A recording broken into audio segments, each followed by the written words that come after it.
just here for a couple of drinks and probably gonna call it a night. Couple of drinks. Couple of drinks, or maybe just one.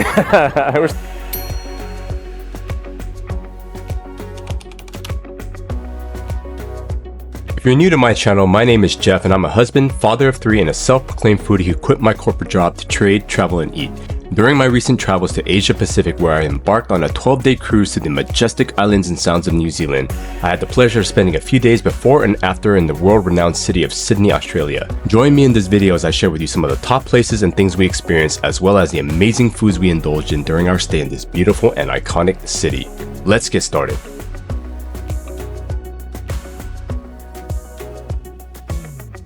We arrived to Sydney on an overnight flight after spending an 18-hour layover in Singapore, and to experience Sydney proper as a tourist, we decided to stay in the heart of Circular Quay at the Four Seasons Hotel, which in my personal opinion is absolutely the best hotel to stay in the area. The hotel was very clean, modern, and offers fantastic amenities and exceptional customer service. We booked a hotel through Chase Ultimate Rewards for a total of $375 per night that included a daily breakfast for 2, a welcome gift, along with a property credit of 150 Australian dollars that we ended up using for dinner on one of the nights during our stay. The food served for both breakfast and dinner was spectacular, and I would highly recommend you consider staying here if convenience is a must on your list, and for any cruisers looking to spend some time in Sydney, as it is a quick 5-minute walk to the main cruise terminal in Circular Quay. One of the very first things we did upon arrival to Sydney was to pay a visit to the Sydney Opera House, and for us there was no better place to enjoy the beautiful picture-perfect views and the overall relaxing vibe along the waterfront than at the opera bar with a couple of drinks. It's like hundreds of tables out here, so I asked one of the waitresses serving a table, I guess you're supposed to just, if you want to drink and dine here, you just find an open table and eventually somebody will come and help you.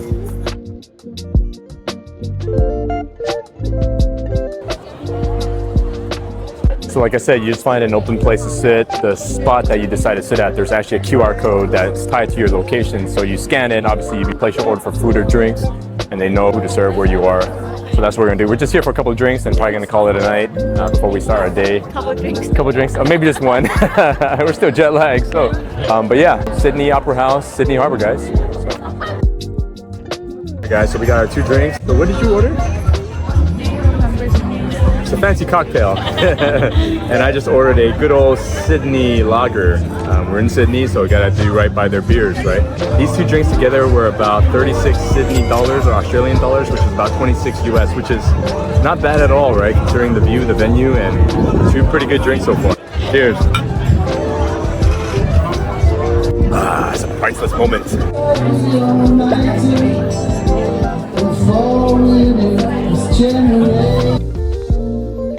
So I'm making my way towards the Opera House. Bit of a walk. There's quite a few steps to make your way to the very top.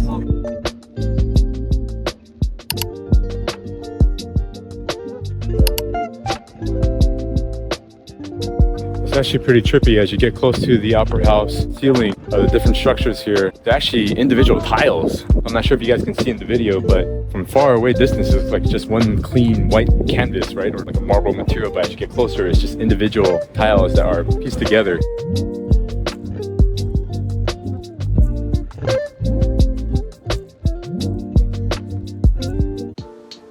Located in the heart of the city is Sydney's famous Royal Botanic Garden, which in my opinion is a great area where one can roam and admire the beautiful and stunning exhibits scattered throughout this 74-acre oasis. Admission to the garden is free, and for us it was a perfect way to not only admire the natural beauty located within the garden, but given its strategic position in the city, it also provides stunning panoramic views of many iconic landmarks and the Sydney skyline. Now, depending how much energy you have, there's various points of interest and stopping stations for you to head to. Obviously, coming to the botanical gardens of this size and magnitude could be an all-day thing. There's signs scattered throughout the botanical gardens that direct you to one point of interest and how long the walking distance is to that area, if that's specifically where you're trying to head. It looks like what they're actually doing is setting up an outdoor cinema or theater with this as your background. Pretty amazing. They call themselves the most beautiful outdoor cinema in the world. So right now we're just going down one of the trails towards Mrs. Macquarie's Point. It's actually walking distance from the Botanical Gardens, and it's a peninsula that gives you a great view of the entire harbor, the Harbour Bridge, and the Opera House.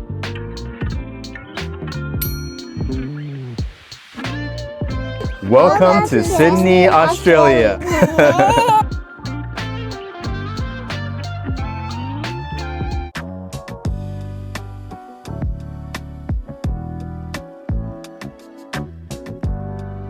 The Queen Victoria Building, also known as a QVB, located in the heart of the Central Business District, is the oldest and one of the most stunning architectural buildings in Sydney. Constructed in 1898 with a rich history, the QVB is one of the city's most popular landmarks that attracts many local and international visitors and symbolizes Sydney's prosperity and growth. Today, it is a bustling 5-level shopping mall consisting of high-end and boutique specialty shops along with plenty of dining options.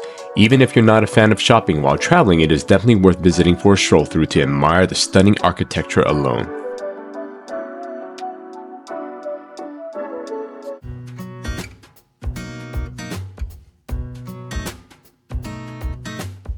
If you've been following my channel, then the next stop on my list should come to you as no surprise, as you probably know that I have a deep love for all types of Asian food cuisines, and one of the top spots to seek out some of the finest and most authentic Asian food within Sydney is in Chinatown. And we're actually walking into the Market City, where it's like an indoor flea market where you'll probably find a lot of traditional Chinese goods and souvenirs for sale. And there's actually a wet market here where folks are probably coming to buy their fresh vegetables and produce for the day. Everything looks so fresh. These kind of places are cool though. We do a lot of home cooking at home. My wife loves to cook, and if we had access to a place like this in Sacramento, California, which is where we live now, we'd probably be frequently visiting the Chinatown markets there often. Okay, so that was a little detour, just to kind of get our feet wet into the Chinatown experience here in Sydney, Australia. All right, and so we actually saw another YouTube blogger recommend this place called Jiak, which is a Malaysian style cuisine place. But we're here just gonna go in for some Malaysian drinks and beverages because we're a little bit thirsty. We need our second dose of caffeine for the day. So let's try it out. And so when you first walk in, the establishment itself is actually pretty small. When you first walk in, there's this little bar area where they have a menu that's written all in Chinese. And if you're like me, an ABC who can't read and write, I had to use Google Translate to see exactly what that said. And it's all just like different items that you can order, different beverages like chrysanthemum tea, kopi, tea teriyaks, and different types of beverages you can order through the bar here itself. They also serve liquor here as well, so pretty cool. So this place is actually pretty cool. I like the decor and the way they set it up. Makes it feel like you're in old world Malaysia. They serve a lot of different entrees on their menu and stuff. And I know I mentioned we're only here for the drinks, but we couldn't resist and we actually ordered a plate of Hainanese chicken rice as well. And so they actually just brought us our 2 beverages that we ordered, and they're both the same drinks, the iced tea terik. We ordered one that's regular and another that has the grass jelly. Wow. Very refreshing. It's got a very heavy tea flavor, but you can taste the sweetness from that evaporated and condensed milk that they put into it. So they just brought us our plate of Hainanese chicken rice. A little bit of chicken there with the skin on that they garnished with a lot of cilantro. And then obviously there's the fragrant chicken rice that's typically cooked in the fat and juices of the chicken, along with the soup that goes very, very well and ties it all together.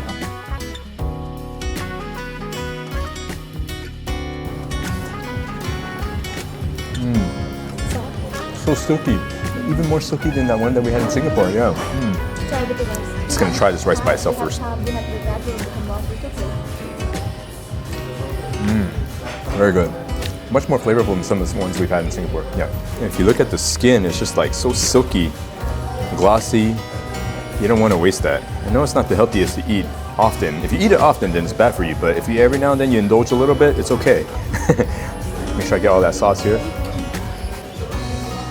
Go. There we go.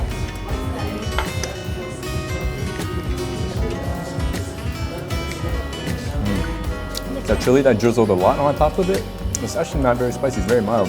It's actually more sweet and tangy. Now this is new to me here, eating chicken rice with bean sprouts, but I've eaten bean sprouts my whole life. But with this particular dish, never had it that way. I'm gonna blanch these bean sprouts in that juice. So flavorful from that sauce. Makes me feel healthier. Very, very clean.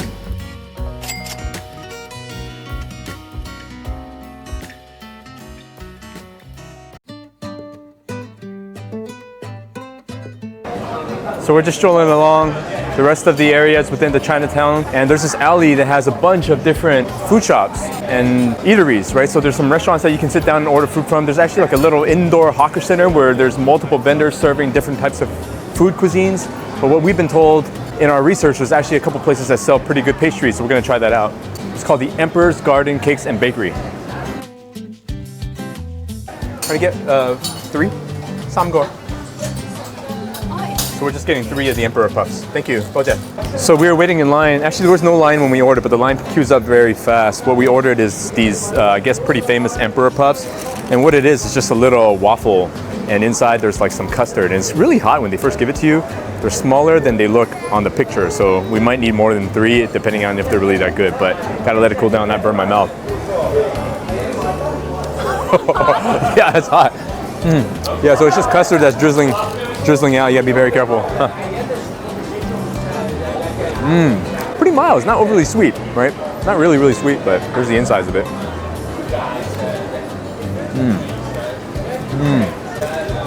Have you ever been to a boba milk tea shop and they sell those egg waffles? They're called kaitanjai. That's exactly what the outer shell tastes like. The only difference is on the inside, they add some of that custard, right? And the custard, like I said, is mildly sweet. And so as you can see, the line queues up very fast. I imagine there's hundreds of people that come here on a daily basis. Each one goes for about 60 cents if you were to buy them individually, but you can buy a bigger batch and they obviously give you somewhat of a discount. So they're pretty cheap already, right? 60 cents Australian dollars, so that's about like 40 cents US. For a tiny little bite, I guess it's worth it, right? And so this establishment, they have a restaurant side of it which serves traditional, authentic Cantonese cuisines, and then they have the bakery side as well, which is what we sampled.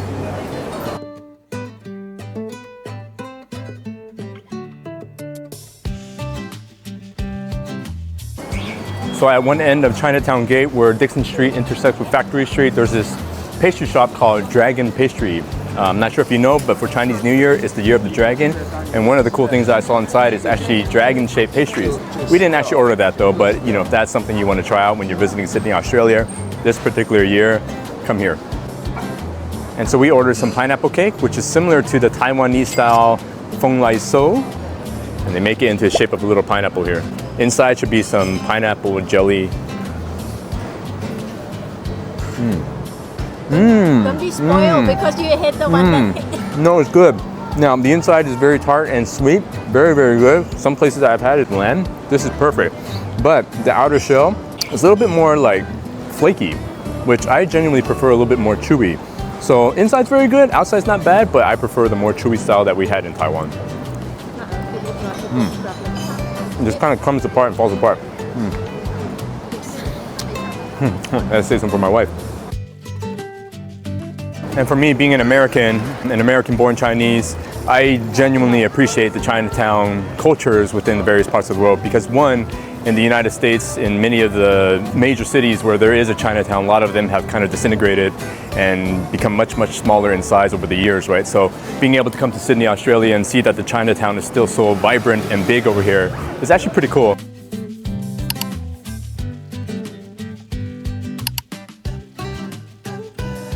Also located within the vicinity of Chinatown in Sydney is the world's second largest Thai town.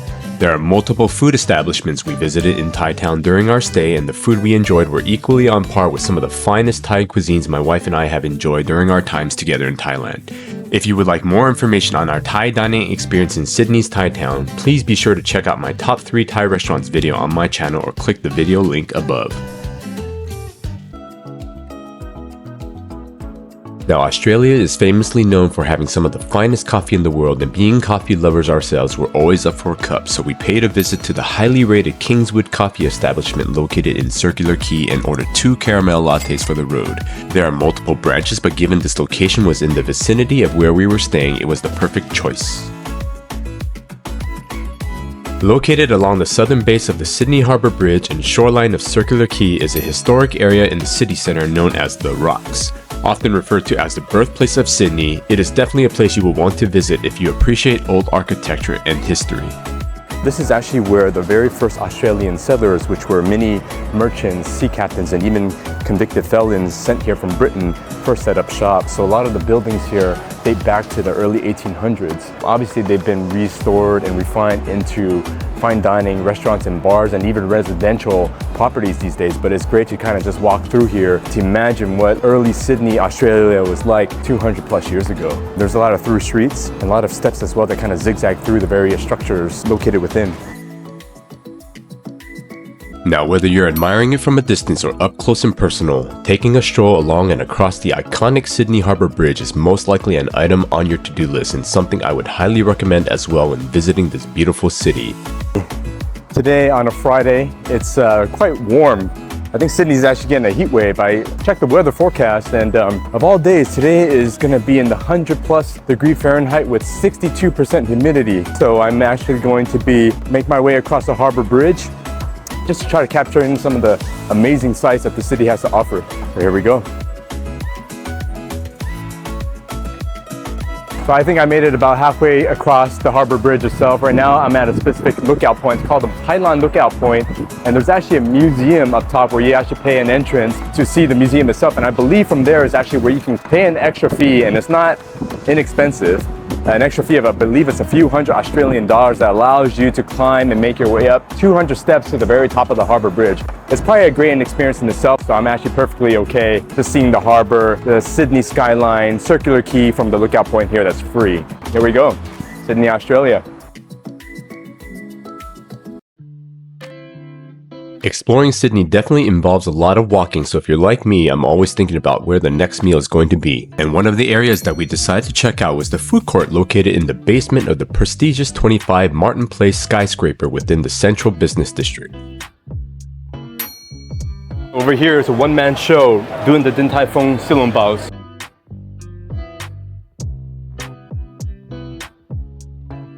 All right, so we ordered 2 orders of silong bao from the Din Tai Fung Express here in the heart of the complex business district over here, and it's very, very busy. We're here during rush hour, a lot of business folks, a lot of tourists it seems. And the funny thing is the order of the silong bao comes in only 4 pieces, but it's relatively affordable. It's about $7 Australian dollars, so it comes out to about $4 US per 4 pieces. And then we also ordered some Malaysian food in the neighboring stall right across just to try it out.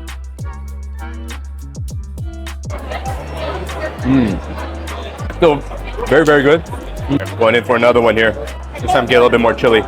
Try not get some of this chili on my white shirt over here. When the soup dumpling explodes in your mouth, the soup broth is quite warm. It's not hot, but it's warm, so it's kind of perfect.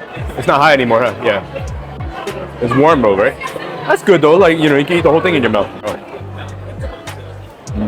In addition to the Din Tai Fung, we actually ordered some Malaysian food in the food stall neighboring the Din Tai Fung shop itself. They specialize in Malaysian food, so we ordered a mee goreng, which is a stir-fried noodle dish, and they make it a little bit fancy, kind of tailored to the Western taste buds. They add a lot of salad on top of it, so that's interesting. It's my first time seeing that, but it looks very, very tasty. Makes it a little bit healthier, I guess. Yeah, it looks very, very tasty though. Oh yeah, you can see like the shredded egg and the chicken. Oh, and they put like fish cake in there too, right? Yeah, okay. All right, so Jiki's gonna take into the first bite. Pretty good, yeah? Does it do Malaysian justice? Okay. Alright, I'm gonna go in for it. Steaming hot though. Inside this building that we're sitting in right now is right underneath the water fountain. It's like a little bit of a greenhouse effect. Oh yeah.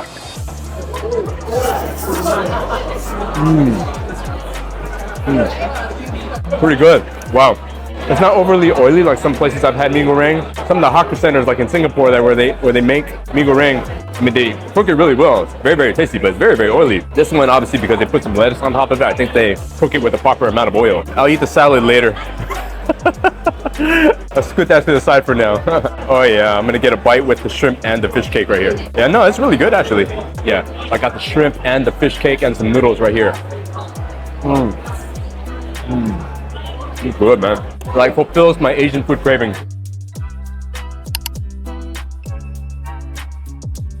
I never thought that some of the best Asian food I've had in Sydney so far would be inside the basement of a business building. But I think the highlight for me was mee goreng because I've had Din Tai Fung at many Din Tai Fung establishments, right? But having such good mee goreng in such a type of building here in Sydney, Central Business District, is actually a really good experience. Quite busy right now though, obviously. Try to come, if you're gonna come visit it, like come during non-peak hours.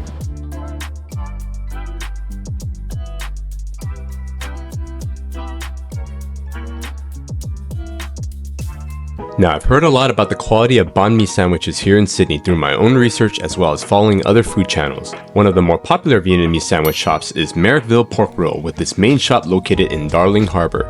The establishment has multiple locations, and due to convenience for us, we paid a visit to the smaller shop located within Circular Quay area and ordered a couple of rolls. Alright, I'm gonna dig into my banh mi, the traditional pork banh mi here. You can see those red chilies, those are pretty potent, so if you can't handle the spice, ask them to exclude it.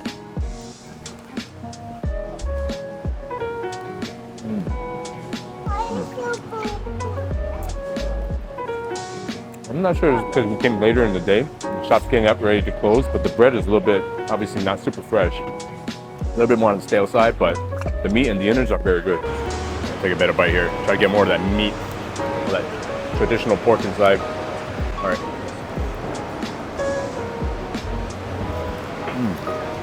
It's spicy.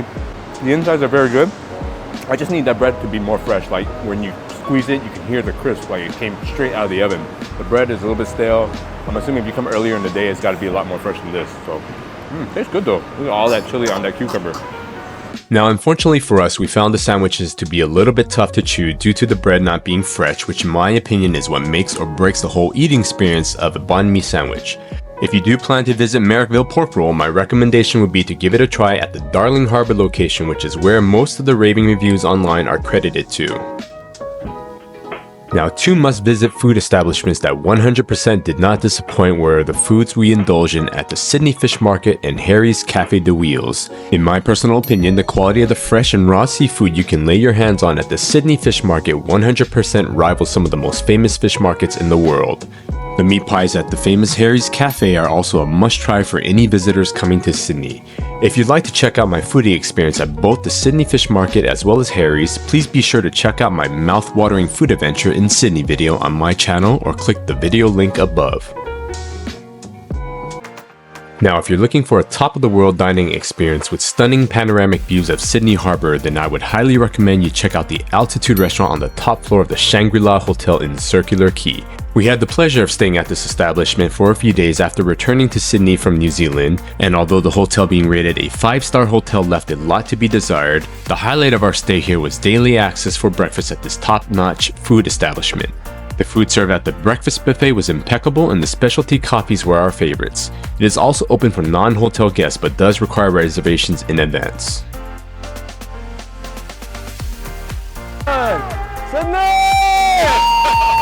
The prestigious area of Darling Harbour does a spectacular year-round fireworks show on Saturday nights, usually around 9 p.m. Whether you're a local or visitor like me, this is definitely something you should come out to enjoy during your visit if your schedule allows. Now, no trip to Sydney is complete until you get yourself onto one of the amazing ferry rides coming in and out of Circular Quay.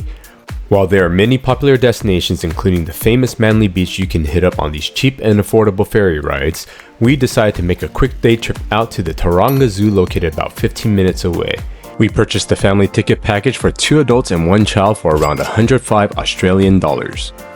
Alright, so we are at the Toronga Zoo. We just got to the very top by the bus. Not too crowded here today, and first thing we're gonna go see is the koalas and the kangaroos, and hopefully some wallabies. Work up my appetite because I do plan to have kangaroo steak before we leave Sydney. So Australia is one of the, perhaps the only country that eats their national animal. We came to the zoo to get a glimpse into some of the indigenous Australian wildlife, and it was a great way for us to burn off some of the calories we consumed from all of the eating we indulged in the previous days of our trip.